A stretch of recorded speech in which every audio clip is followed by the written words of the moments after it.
For all your news, advice and product information, visit MoneyExpert.com. Hello and welcome to MoneyExpert TV, the weekly show where we try and help you make sense of money. I'm Esther Shaw and I'm joined today by Donna Bradshaw of independent financial advisor IFG Financial Services. Hi there, Donna. Together we're going to be taking a closer look at the impact of the credit crunch. In its last meeting at the beginning of March, the Bank of England made the decision to keep base rate on hold at 5.25%. Now, was this a widely anticipated decision, Donna? It was a widely anticipated decision, and the reason for that is that the Bank of England's main remit is actually to control inflation, and there have been indications that inflation has been getting out of control, and as a result they're hanging fire and waiting to see how things pan out. But that's not to say that interest rates might not go down later in the year. So what kind of movement have we seen in the savings market? Well, interestingly, despite the base rate, the bank base rate going down, savings rates have stayed very, very strong. And in some instances, some banks have actually increased their savings rates. And the reason for that is that they're basically trying to attract more money. But what about borrowers? Well, particularly the problem is with borrowers who've got quite poor credit histories, where yes, they've got problems where they're coming out of a good fixed rate deal and then shopping around and finding that they're just not getting the deals that they were getting in the past. And the reason for that is because the banks are wanting to increase their margins because of the losses they've made with the credit crunch, and there's still losses to come. And as a result, they've all got rather scared, they're not lending to each other, and what they want to do is try and make as much money as possible from people who are borrowing money, and that means widening the margins. And have we seen rates going up on both credit cards and mortgages? Well, credit cards never really come down that much. What you find is that there are fewer good deals, but if you look at the sort of standard credit cards, the rates on them have hardly changed, even despite movements in interest rates, and that's where they make their money out of the people who don't pay off their credit card balance every month. But for mortgages, yes indeed, we did see interest rates going up and on mortgages. But despite them coming down, as I said, because the banks have been too free and easy with their money, and they've been passing on the debt, but this has all come back and landed in their lap. And as a result, they're tightening the amount they're lending to people, and also they're charging more for it, for the privilege of borrowing money. So what can savers and borrowers do then to keep up with the changing market? Well, what you can do really depends on your credit history. The better your credit history, the more options you have. And the important thing is to shop around to try and find the best deal. And it's important to remember, isn't it, that there are no rewards for loyalty? There are absolutely no rewards for loyalty now. However, when it comes to mortgages, maybe there are. It might be better to stay with the lender you've got, particularly if your credit rating is not particularly good, because you may find difficulties trying to get a mortgage elsewhere. Now, there's new findings from the Financial Services Authority, the city watchdog, showing that a fifth of borrowers are worried about not being able to meet their mortgage repayments this year. What do you make of that? That's not surprising. We had this problem has been growing for a number of years.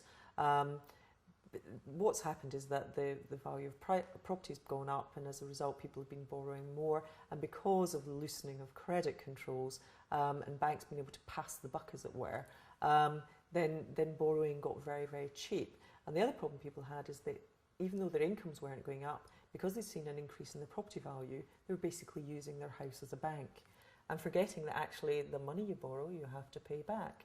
And as I said, their incomes are not increasing that much, and what they're finding is that because of the credit crunch, the amount they have to pay back in interest has been going up as well, and that's leaving them in a very difficult position. Now, the government's drawn up plans for a new national service offering people free guidance for managing their money.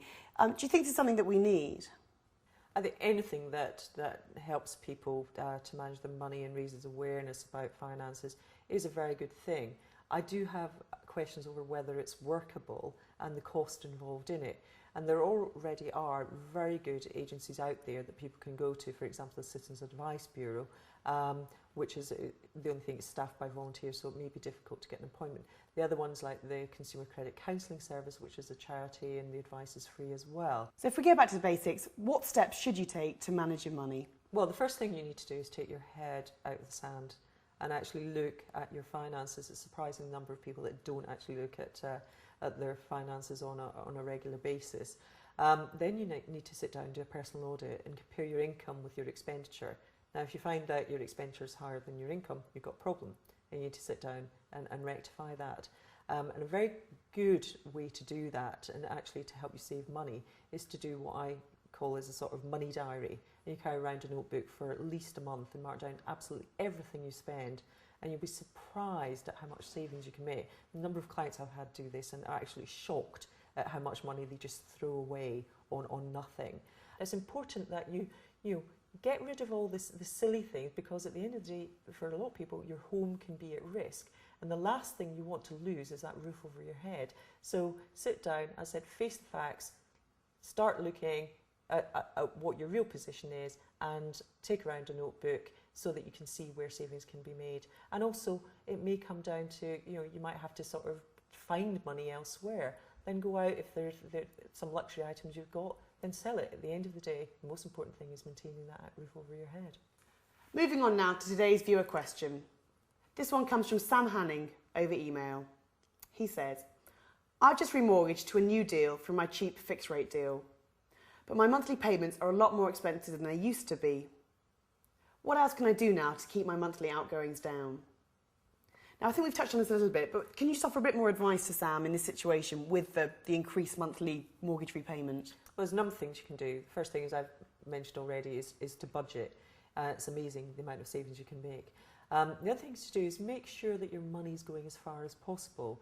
So shop around for the best deals on utilities, on your phone, for example, energy, etc. Another thing is just turn down the thermostat a couple of degrees. It's amazing the amount of money you'll save. Switch over to energy-saving light bulbs, switch off lights, all the simple little things. Another thing to do is maybe raise money by selling some of the things you have that perhaps you don't use, all those expensive little luxury items. But you only do that if you're really struggling. Thanks very much for that, Donna. I hope that was useful for you, Sam, as well. Moving on now, it's competition time. If you want to be in the chance of winning one of our Money Expert mugs, all you need to do is answer this simple question. What was the base rate in March 2007? Was it A, 5%, B, 5.25%, or C, 5.5%? Send us your answers to quiz@moneyexpert.com. And that's just about all for this week. I'd just like to say thank you to Donna from IFG Financial Services for joining us today. My pleasure. And say please keep on sending us your viewer questions. The email address is viewerquestions@moneyexpert.com. Do join us again next week. Bye for now.